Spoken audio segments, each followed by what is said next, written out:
Surely mom and dad would want to live with me rather than you, Emma, since you can't even give them grandkids. We're moving in here, so you and your husband should move out already. That's what my pregnant sister-in-law, Karen, said while patting her growing belly. She seemed pleased when I simply replied, all right, but deep down, I felt relieved. This might finally help us cut ties.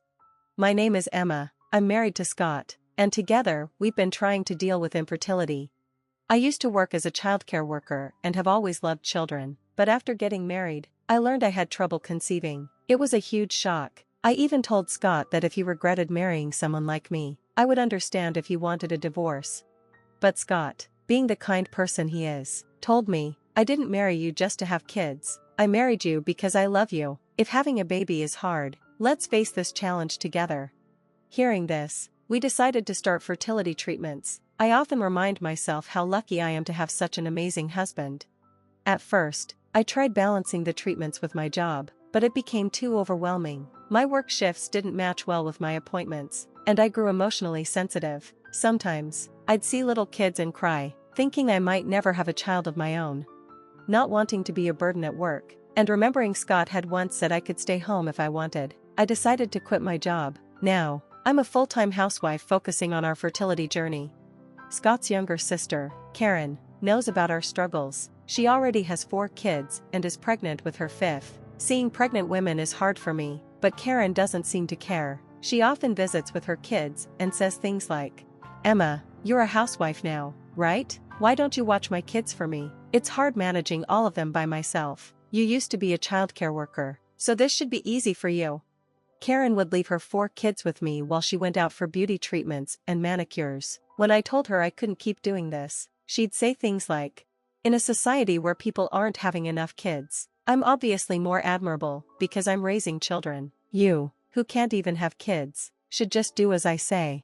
It was frustrating to babysit her children for free, even though she was my sister-in-law. On top of that, Karen's attitude was condescending, but what hurt me the most was seeing how much her children wanted their mom's attention. They'd often ask me, when will mom be back? And it broke my heart to reply, I'm not sure. I told Scott about how Karen was dumping her kids on me while she spent her time at salons. Furious, Scott called Karen to confront her, but Karen brushed it off, saying, Emma should be glad to spend time with kids since she can't have any of her own. She used to work in childcare, so it's no big deal. Scott then spoke to Karen's husband, Rob, about the issue, but Rob sided with Karen, saying, our kids like spending time with Emma, and it's really helpful for us. If Emma gets pregnant, we won't ask her to babysit anymore, but until then, please help us out. Karen is exhausted from raising kids, and since Emma is a housewife, she should be able to help. Scott told me that if Karen ever came over, I could just send her away. But whenever she visited, her 4 kids would run straight to the back room without even saying hello. Karen would quickly say, well then, take care of them for today, and leave before I could protest. One day, Karen surprised me by actually coming into the house. Normally, she just drops her kids off and leaves, so I was caught off guard when she asked, when are you moving to the new house? Do you have any designs or something? Scott and I were building a new duplex to live with his parents. The house was nearly finished, and we were preparing to move. Despite my fertility struggles, my in-laws had never said a single negative thing to me. In fact, my mother-in-law once told me, there are plenty of happy families without children. Those words were a lifeline for me. As my in-laws were getting older and dealing with aches and pains, we decided to live together to help them before they required full-time care. So, Scott planned the duplex. It was unusual for Karen to show interest in the house, but I showed her the blueprints and images anyway. She seemed curious, asking about the number of rooms and how much sunlight the house got. I assured her everything was well planned. She also asked when we planned to move. When I told her, she simply said, I see, and left, once again leaving her kids behind. I felt uneasy about her sudden interest in the house, but didn't dwell on it at the time. Eventually, we moved into the duplex, and my in-laws joined us a few days later. Living together was smooth and peaceful, and I felt lucky to have such kind in-laws. Then, one day, Karen showed up unexpectedly, this time at the new house. Of course, she brought her 4 kids along. Without even glancing at them, she ushered them inside and turned to me. Hey, Emma, we need to talk, she said. While my in-laws were busy being overwhelmed by Karen's kids, Karen pulled me aside into the hallway. I couldn't help but worry about whether my in-laws, who often complained about back pain, could handle taking care of those energetic children. That's when Karen said something shocking. "Hey, why don't you and Scott leave this house?" I was stunned. I hadn't expected her to say something like that, but Karen continued, completely ignoring my reaction. "Surely Mom and Dad would rather live with me than with you, since you can't even give them a grandchild. And besides, I'm their real daughter by blood. We're moving in here, so you and Scott should move out soon." As she stroked her pregnant belly, Karen spoke with arrogance. It was clear her plan was to live with my in-laws and have them take care of her kids. She even pointed to my in-laws, saying, "Look how happy they are to take care of their grandkids." But all I saw were my poor in-laws struggling to keep up with the rowdy children. There wasn't a hint of joy on their faces. I knew arguing with Karen was pointless. She wouldn't listen. My anger had been building for a long time, not just because of her constant jabs about my infertility, but also because she was taking advantage of my kind in-laws. After thinking it over, I came up with an idea. So, I nodded quietly and said, "Okay, we'll move out." Karen was thrilled. She immediately set a schedule for when we would move out and her family would move in. Then, as usual, she left her kids behind and left, but I felt a sense of relief. This was my chance to cut ties with her. Time passed, and the day came when Karen and her family moved into the duplex. I wondered how their move was going when my phone rang. It was Karen.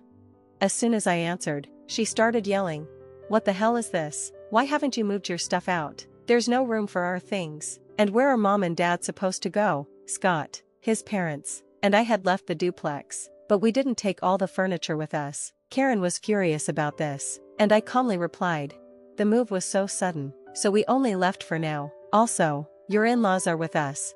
Karen fired back angrily, "Outrageous." But I countered, "I think it's outrageous that you and your husband are moving into the house Scott built without our consent. It's also outrageous to force the kids on us while you go out and have fun, especially when we've told you how hard it is to take care of them." Karen dismissed my points, snapping, "That's not the issue right now. Can I just throw away any furniture I don't like?" I replied, "Feel free, if you're really planning to move in, but are you sure about this?"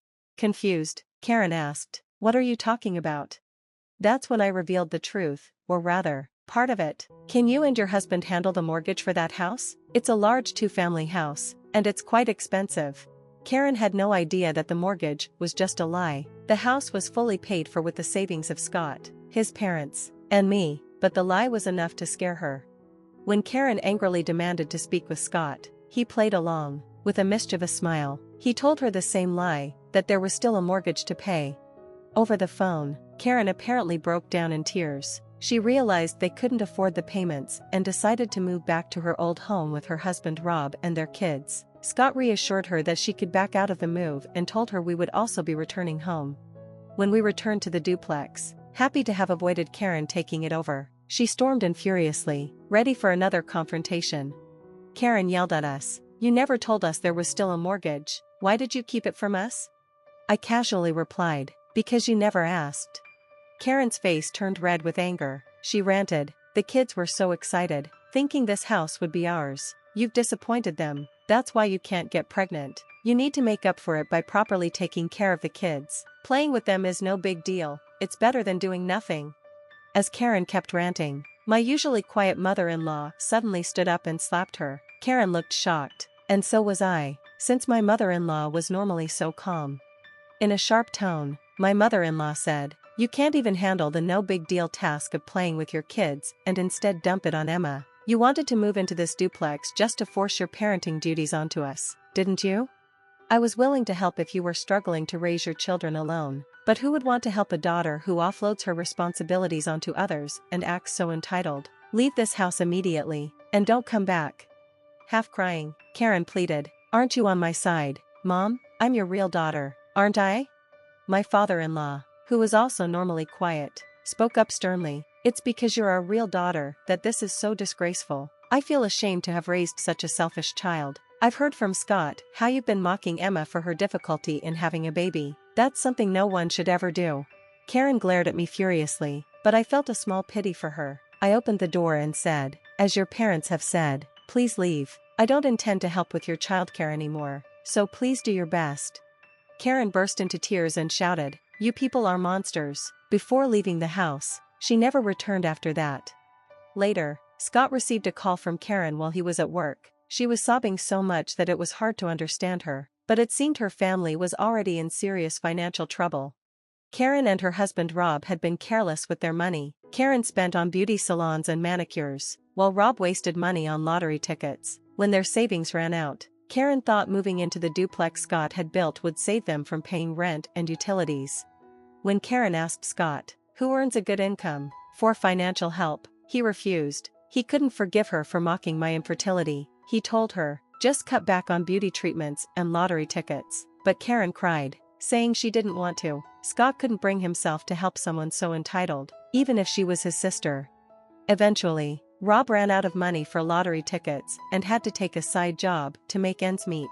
Karen, too, could no longer afford her beauty treatments. She used to look polished and put together, but when we bumped into her months later, she was almost unrecognizable. Scott even had to point out, "Isn't that Karen?" before I realized it was her. Despite everything, her kids seemed lively and happy around her, which was a relief. Now for the miracle part of the story. I found out I'm pregnant, with twins. I couldn't hold back my tears when the doctor told me, and Scott, who was with me, cried tears of joy too. We shared our happiness together, and my in-laws were thrilled to hear they'd finally have grandchildren. Though I haven't told Scott, I secretly believe being free from the stress Karen caused helped me get pregnant. I feel incredibly grateful for Scott and my in-laws, who supported me through everything. Their kindness and love have blessed me with 2 new lives. Now, I just hope from the bottom of my heart that my babies will be born healthy.